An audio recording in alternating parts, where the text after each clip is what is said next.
Coucou, je vous retrouve pour vous parler de notre projet en tant qu'expatrié français en Roumanie.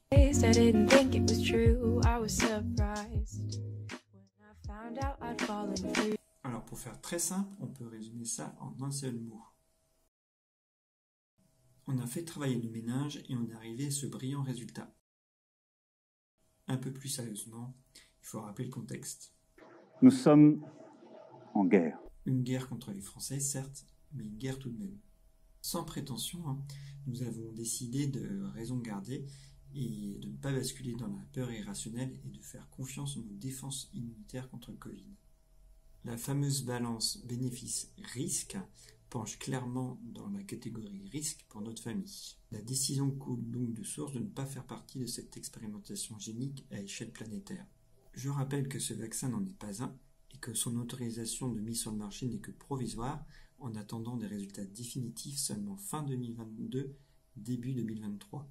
Aussi, quand le président a pris la parole le 12 juillet dernier pour annoncer ça, nous devons aller vers la vaccination de tous les Français.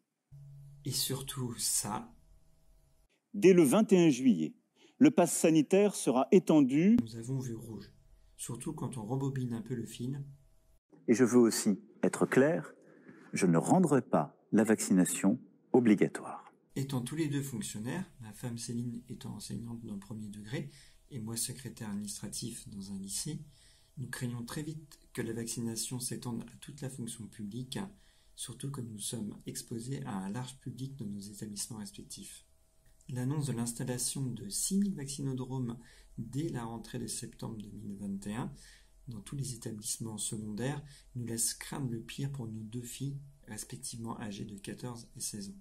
La situation nous contredit pour le moment sur ce point, et c'est tant mieux. Le pass à présenter dans les hôpitaux est clairement la goutte d'eau qui fait déborder le vase. On peut d'ailleurs remarquer que Macron n'y fait pas du tout allusion durant son discours, ne mettant en avant que les activités de loisirs. C'est sans doute un oubli de sa part, je vois que ça. J'ai l'impression qu'ils prennent les gens pour des cons en fait et qu'ils se foutent de nous. Fatigués de subir, nous décidons cette fois d'agir et d'anticiper toute nouvelle folie gouvernementale. Au bout d'une semaine de réflexion, nous comprenons que la seule possibilité est de partir à l'étranger. La Suède, où aucun vaccin n'est obligatoire, semble être la solution. Seul hic est de taille, le niveau de vie est très élevé, beaucoup plus qu'en France. Avec tout juste un peu plus de 3 000 € de revenus et un crédit immobilier de 600 €, c'est une impasse. Ma femme regarde les postes disponibles à l'étranger et en repère 2 à Bucarest. Je regarde dans la foulée la politique vaccinale de la Roumanie et me rends compte qu'ils s'apprêtent à rendre des vaccins et qu'ils sont en grande majorité hostiles à la vaccination. On se renseigne un peu plus et on découvre des qualités insoupçonnées de ce pays, comme des paysages magnifiques, une francophilie assumée de la génération qui a connu la chute du mur, une langue latine plus facile à assimiler, le niveau de vie le plus faible d'Europe, ce qui sera un avantage pour nous avec notre faible budget et dans un premier temps, on n'aura pas de travail. Le pays a aussi le double avantage d'être dans la zone Europe sans être dans la zone euro. On peut donc y accéder facilement sans avoir toutes les contraintes budgétaires imposées par Bruxelles, vu que le pays a sa propre monnaie. C'est donc un pays très accueillant, notamment avec les étrangers de l'Ouest. Enfin, la vie est réputée plus calme, avec donc moins de superficialité, moins de confort, mais aussi, on l'espère, moins de stress. On met une semaine de plus à valider nos décisions dans un état de stress maximum. Nos filles sont consultées et se rangent à notre avis, bien conscientes qu'on est en train de perdre pied en France. L'aînée le vit plutôt mal et aurait préféré un départ après son bac, tandis que sa sœur, plus solitaire, le vit assez bien. Pour essayer de tenir sans travail dans un premier temps, nous décidons de louer notre maison. On espère qu'elle nous rapportera environ 600 € tout frais déduits et en parallèle, on doit renégocier notre prêt bancaire pour le faire passer sous les 300 €. Ainsi, on devrait pouvoir financer avec le loyer de la maison notre prêt immobilier et notre logement en Roumanie. Ma femme espère trouver facilement du travail en Roumanie, vu que le français est très développé, c'est la LV2 par excellence ici, mais spoil, ça ne sera pas du tout le cas. Pour moi, en tant que secrétaire administratif, je sais que la tâche sera beaucoup plus complexe, pour ne pas dire impossible. Aussi, nous décidons de vendre 2 de nos véhicules pour financer cette année de transition. Ma moto partira pour 2500 € et quelques larmes, et la voiture pour un peu moins de 14 000 € avec un peu moins de regrets vu qu'on l'avait depuis peu de temps. On a donc moins de vécu et de souvenirs avec. On garde la plus vieille qui a presque 20 ans et qui nous paraît paradoxalement la plus fiable. Fin juillet, nous prévenons famille et amis avec des réactions très disparates. Dans le même temps, nous peaufinons notre départ avec un choix vraiment très structuré sur nos points de chute. C'est où ça? Plus sérieusement, on opte pour Valea, une ville à 1 heure de Cluj, où s'est rendue Emma en voyage avec son club ado il y a 2 ans. C'est vraiment maigre, mais c'est absolument tout ce qu'on a comme piste. Et finalement, elle se referme très vite avec le Covid qui gagne en France, et on est finalement refoulé. Du coup, Céline doit se rabattre sur une pension directement à Cluj. Très vite, l'option de diviser la famille s'impose. Céline partira avec nos 2 filles, et moi je resterai en arrière pour régler toutes les démarches administratives et également vendre les véhicules. Le pass sanitaire fait son apparition en France fin juillet et fait sans surprise exploser le nombre de cas de Covid, ce qui fait aussitôt réagir la Roumanie qui place la France en zone jaune. Donc en zone jaune, il faut soit un test PCR de moins de 72 heures, soit un schéma vaccinal complet pour rentrer dans le pays. Et elle informe surtout qu'elle va placer la France en zone rouge dès le 9 août. Et la zone rouge, ça signifie un passage à l'hôtel obligatoire de 10 à 14 jours avec contrôle policier et interdiction de sortie. Donc nous, on veut absolument éviter ça. Donc on anticipe notre départ, on n'a pas le choix. Et on trouve un billet en catastrophe pour le 6 août qui m'obligera à les déposer à Beauvais. Donc on part tôt le matin pour faire les 500 km qui nous séparent de l'aéroport de Beauvais. Je les dépose et je rentre dans la foulée à la maison tout seul, le cœur un peu gros. Donc les sentiments sont mitigés. D'un côté, je suis content de voir notre projet prendre forme, prendre vie. Et d'un autre côté, je me demande quand même si on n'a pas fait une énorme connerie.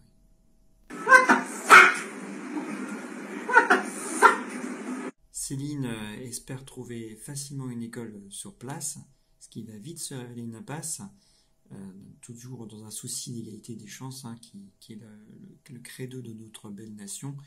Le lycée français de Bucarest impose des tarifs de 10 000 € par élève et par an. Donc, j'ai bien dit 10 000 €.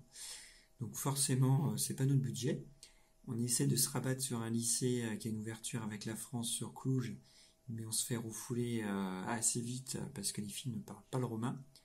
Donc on essaye ensuite de trouver une alternative, en l'occurrence des écoles anglaises. Mais là encore, c'est une impasse puisqu'elle réclame également un niveau minimum de roumain.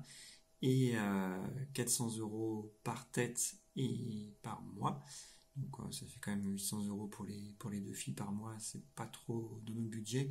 Et en plus, je sais pas trop pourquoi, mais elle réclame un redoublement quasiment systématique sans même regarder le niveau. Donc on comprend très vite qu'il faut se tourner vers une autre solution, celle du CNED, le CNED réglementé en l'occurrence. Le CNED réglementé, ça permet tout simplement un passage en classe supérieure, ça valide tous les acquis comme si les filles étaient dans le système classique et avec le contrôle continu et tout, et un passage des examens, le bac de français pour mon aîné et le brevet des collèges pour la plus petite, et ça se fera donc à Bucarest en juin 2022.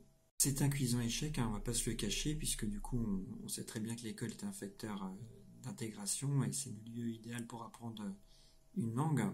Nous regrettons surtout l'absence d'interaction sociale puisque le CNED permettra de suivre une scolarité française classique. Le CNED ne nous facilite pas pour autant la tâche puisque notre dossier va se déboucler seulement le 15 octobre après un coup de gueule, un SOS et un 7e interlocuteur. Enfin. Les démarches s'éternisent en France et je ne peux rejoindre ma famille que le 9 octobre après un périple de 3 jours de plus de 27 heures de route et 2400 km. J'ai rempli la voiture au maximum et nous n'avons gardé que l'essentiel. Nous qui rêvions de quelque chose d'un peu plus basique, et ben, here we go.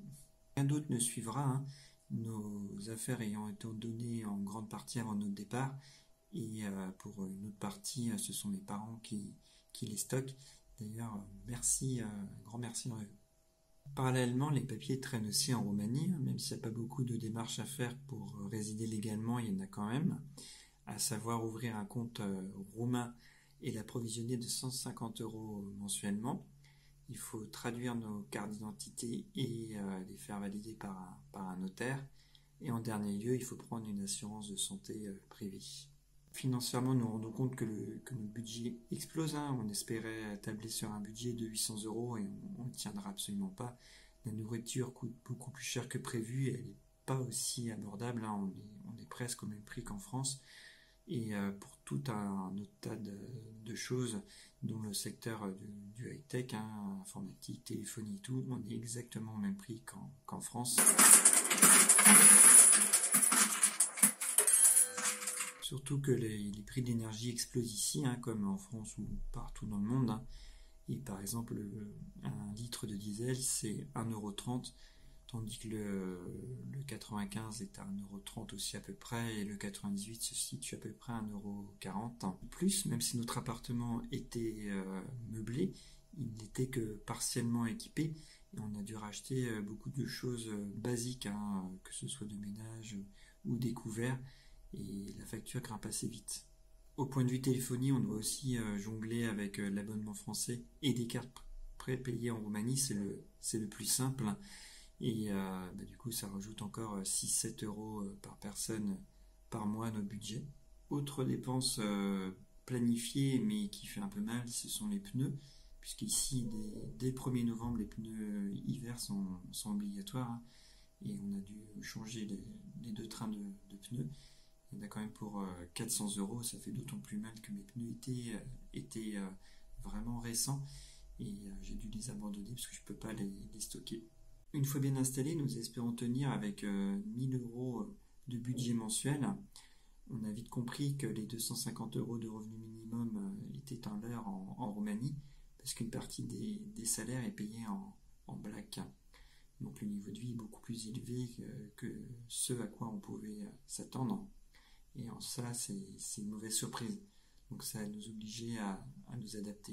L'occasion ici, très rare, c'est perçu comme de la pauvreté.